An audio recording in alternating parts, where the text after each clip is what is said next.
महाराष्ट्र वीज कामगार महासंघ पतसंस्था निवडणुकीत कामगार महासंघ पॅनलचा दणदणीत विजय। याबाबत अधिकृत असे की धुळे शहरातील वैभवनगर येथील महाराष्ट्र वीज कामगार महासंघ बिजली कामगार सहकारी पतसंस्था असून या पतसंस्थेची निवडणूक प्रक्रिया आज पार पडली। सकाळी मतदान प्रक्रिया पार पडले तर संध्याकाळी याचा निकाल देखील लगेच त्याच दिवशी घोषित करण्यात आला। यावेळेस निवडणूक अधिकारी राजेंद्र विरकर यांनी याबाबत अधिक माहिती दिली। तर ज्यात प्रामुख्याने या निवडणुकीत कामगार महासंघ पॅनलच्या 13 जागांपैकी 1 जागा अगोदरच बिनविरोध झाली होती, तर 12 जागांसाठी सदर आज निवडणूक प्रक्रिया राबविण्यात आली। ज्यात प्रामुख्याने शशिकांत सनेर, देवेंद्र पाटील, विलास माळी, राजेश्वर राजपूत, अमोल खैरनार, रुपेश पाटील, संजय पाटील, राहुल नागरे सदर हे उमेदवार निवडून आले। तर येत्या काळात कामगार महासंघ पॅनल हा सर्वांना सोबत घेऊन काम करेल असा विश्वास या ठिकाणी कामगार महासंघ पॅनल प्रमुख यांनी आपली प्रतिक्रिया व्यक्त केली। तर यावेळेस सदर कामगार महासंघ पॅनलचा दणदणीत विजय झाल्याने या ठिकाणी एकच जल्लोष साजरा करण्यात आला। तर यावेळेस निवडणूक अधिकारी राजेंद्र विरकर, अमोल इंडाई, त्यांचे सहकारी सर्व अधिकारी कर्मचारी यांनी निवडणूक प्रक्रियेसाठी यांचे सहकार्य लाभले। तर सर्व सभासदांचे या ठिकाणी कामगार महासंघ पॅनलच्या वतीने आभार व्यक्त करण्यात आले।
सर्व 8 उमेदवार सर्वसाधारण प्रतिनिधी या मतदारसंघातून यथोचितरित्या निवडून आलेले आहेत। धन्यवाद। या सर्व निवडणूक प्रक्रियेमध्ये मला संस्थेचे सभासद, मतदार, दोन्ही गटाचे पॅनल प्रमुख, पत्रकार बंधू, पोलीस प्रशासन, माझ्या सर्व डिपार्टमेंटचे अधिकारी, सहकारी, माननीय जिल्हा उपनिबंधक माननीय मनोज चौधरी साहेब यांचे मार्गदर्शन लाभले।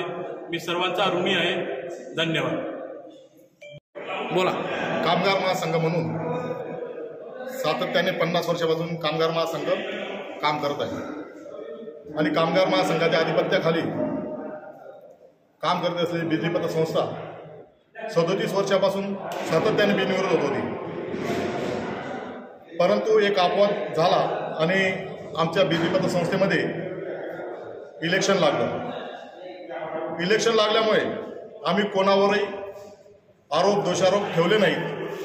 आमच्यातलेच काही बंधू नाराज झाले असतील म्हणून आमच्या समोर उभे राहिले अशी आमच्या मनात भावना होती आणि म्हणून आम्ही देखील त्यांना हसत खेळत लोकशाही पद्धतीच्या मार्गाने सामोरं गेलो आणि सामोरं जात असताना आमची एक जागा ओबीसी मधून अगोदरच बिनविरोध झाली होती 13 पैकी आणि आता उर्वरित 12 जागांसाठी मतदान झालं आणि 12 जागांसाठी मतदान होत असताना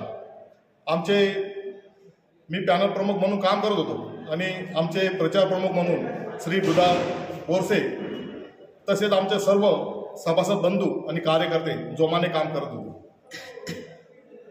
आम्हाला अपेक्षित नव्हतं की जे आमच्या समोर आता उभे आहेत ते 140-145 पर्यंत मजल मारतील असं देखील आम्हाला वाटलं नव्हतं, परंतु त्यांनी देखील 140 ते 145 पर्यंत मतं घेतली ते देखील त्यांच्यासाठी एक अभिमानास्पद गोष्ट आहे आणि हे आम्ही मान्य करतो.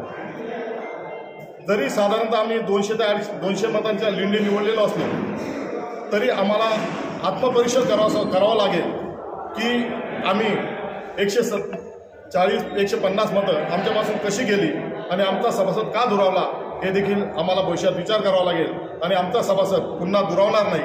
आणि जो काही आमच्या सभासदांनी जो काही बिजली पतसंस्थेचा स्वच्छ असलेला कारभार, काटकसरीने चाललेलं नियोजन याच्यावर विश्वास ठेवून कामगार महासंघाच्या आधिपत्याखाली चाललेल्या बिजली पतसंस्थेला आज चांगल्या प्रकारचा प्रतिसाद दिला आणि बहुमत मताने निवडून दिलं, त्याबद्दल मी सर्व सभासदांचे ज्यांनी आम्हाला सहकार्य केलं, इतर संघटनेच्या सभासदांनी देखील आम्हाला मदत केली, त्या सर्वांचे आभार व्यक्त करतो. आणि सर्वांनी आम्हाला मदत केली. वडीलधारी लोक असतील, ज्येष्ठ लोक असतील, आमच्या संघटनेचे जे ज्येष्ठ पदाधिकारी त्यांनी देखील आम्हाला वेगवेगळे मार्गदर्शन केलं. सर्वांचे आभार व्यक्त करतो आणि माझे 2 शब्द संपवतो. जय हिंद.